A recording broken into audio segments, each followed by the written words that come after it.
Our top story this minute, Congress leader Rahul Gandhi has once again stoked a controversy with his recent attack on the RSS. Targeting the RSS, Rahul Gandhi alleged that the RSS is trying to capture independent institutions by filling them in with its own people. He compared schools run by the RSS to madrasas in Pakistan. Meanwhile, the centre has hit back at Rahul Gandhi. Union Minister Prakash Javadekar, while taking potshots at the former Congress president, said that Rahul has not understood RSS. A slew of reactions coming in. Listen in. ये statement बिल्कुल off the track है क्योंकि Rahul Gandhi is not competent enough to give comments on the RSS के स्कूलों में हर तरह के Christians, Mohammedans और सभी मध्यम वर्ग के, लोअर इनकम ग्रुप के और सभी किस्म के बच्चे इकट्ठे पढ़ते हैं। RSS schools are just like mini Bharat. It is not particular meant for higher strata of the society. इसमें हर तरह के बच्चे हैं और सभी को इकट्ठे बैठते हैं, इकट्ठे घूमते हैं, इकट्ठे रहते हैं और इकट्ठे एजुकेशन दी जाती है। तो it is just a image of the mini India. Actually Rahul Gandhi को अपने आप के बारे में भी नहीं पता। राहुल गांधी को ये पता ही नहीं है कि आरएसएस क्या है। आरएसएस को जब आदमी जाके देख के और उसे अंदर जाके देखेगा तो जिएगा तो पता लगेगा कि आरएसएस क्या है। आरएसएस का शिक्षा विभाग जो है विद्या भारती देखती है और आज तक जो इतिहास खराब किया गया मीन्स जैसे नेताजी सुभाष चंद्र बोस को याद ही नहीं किया किसी ने। जबकि मैं आपको बताऊं, क्योंकि मैं खुद इस प्रोजेक्ट को देखती हूँ, नेताजी सुभाष चंद्र को जब प्रेसिडेंट बनाया गया और 9 देशों ने मान्यता दी उन्हें, तो 1943 में 30 दिसंबर को उन्होंने अंडमान में झंडा फहराया था।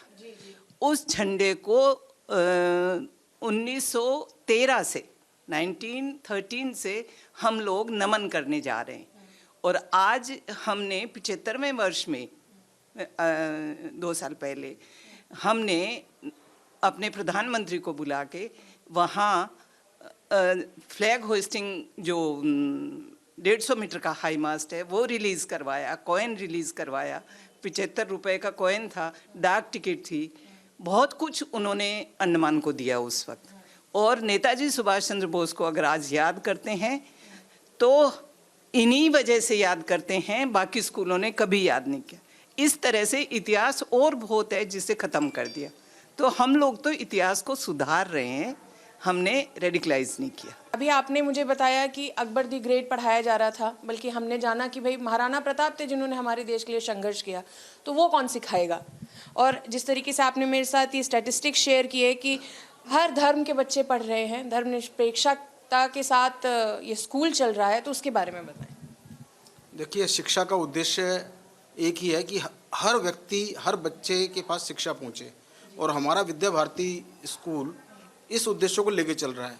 इसमें Muslim, Parsi, Christian, OBC, SC, ST सारे बच्चे पढ़ रहे हैं। इसलिए मुझे ऐसा लगता है कि राहुल गांधी जी जो मर्जी कहें, वो ऊपरी हवा में घूम रहे हैं। धरातल पर उनको इस बात का ज्ञान भी नहीं है कि देश के अंदर किस प्रकार की शिक्षा का बह रहा है, किस प्रकार की शिक्षा चल रही है। आज के युग में हमें भारत के अंदर अपने जितने भी दर्शन शास्त्र हुए हैं उनको पढ़ाना चाहिए या मकाले को पढ़ाना चाहिए। मकाले ने जो शिक्षा दी वो क्लर्क बनाने की शिक्षा दी। आज हम शिक्षा जो दे रहे हैं वो ऐसी ही शिक्षा दे रहे हैं जिससे कि विद्यार्थी जॉब क्रिएटर बने, जॉब डिमांडेड करने वाला ना बने। तो फिर से जो आज उन्होंने ये जो स्टेटमेंट दी है राहुल गांधी ने, ये किस तरह की छवि दुनिया के सामने छोड़ जाती है, क्योंकि आप कॉर्नेल यूनिवर्सिटी एक विश्व प्रसिद्ध यूनिवर्सिटी है, तो इस तरीके की बात देना क्या शोभा देता है। दुर्भाग्यवश है। कारण क्या है, उनका जो ब्रॉटअप हुआ है बचपन से लेकर और जो जिस आयु में है, उन्होंने भारत को समझा ही नहीं है।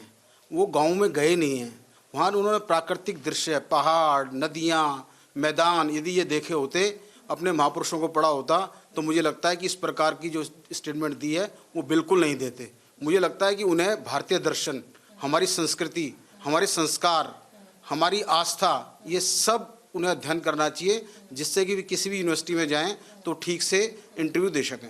जी बिल्कुल। सर मैं यही सवाल एक बार आपसे भी पोस्ट करूंगी कि जो सर के सामने मैंने कहा कि कॉर्नेल यूनिवर्सिटी में जाके उन्होंने इस तरीके का भाषण दिया, वो किस तरीके की छवि छोड़ जाता है भारत की, क्योंकि हर कोई सुन रहा है कॉर्नेल यूनिवर्सिटी में जो चल रहा है विश्व प्रसिद्ध यूनिवर्सिटी है। ऐसा है कि भाई विश्व प्रसिद्ध यूनिवर्सिटी तो है, but it creates very bad impression about India, कि भाई हिंदुस्तान की छवि खराब करने का अधिकार किसी को हमने दिया नहीं है। पर ये पता नहीं अपने आप को शायद हिंदुस्तानी नहीं समझते, इस मातृभूमि से प्यार नहीं करते। दैट इज़ वाई ये बाहर के देशों में जा कर के ऐसी ऐसी स्टेटमेंट दे रहे हैं। अदरवाइज़ हर एक आदमी जो सोचता है अगर कोई 19-20 कमजोरी भी है तो उस कमजोरी को रख के हम अपनी अच्छी बातें दूसरे के देशों में बताएं। पर ये राहुल गांधी जी इस चीज़ से शायद परिचित नहीं हैं, ना उनको ऐसा किसी ने बताया है घर में, ना कुछ हुआ है। तो इस तरीके से वो ये छवि बिगाड़ने पे लगे हुए हैं। और जैसे ही अब वैसे पॉलिटिकल भी देखें तो ऐसा लगता है कि जब से बेचारे ये अपना आउट ऑफ पावर हुए हैं तो they are power hungry, out of power हुए तो दे कुड नॉट डाइजेस्ट कि भाई दूसरे भी आदमी जो हैं इस लेवल तक पहुंच सकते हैं और वो फिर कंटिन्यू भी कर सकते हैं। तो अभी ये चीज़ें उनके दिमाग में हैं। अब भगवान ही इनको सद्बुद्धि दे और अकल दे ताकि ये ऐसी ऐसी बातें जाके बाहर के देशों में ना करें और अपनी छवि भारतवर्ष की जो पुरानी छवि है उसको ख़राब ना करें।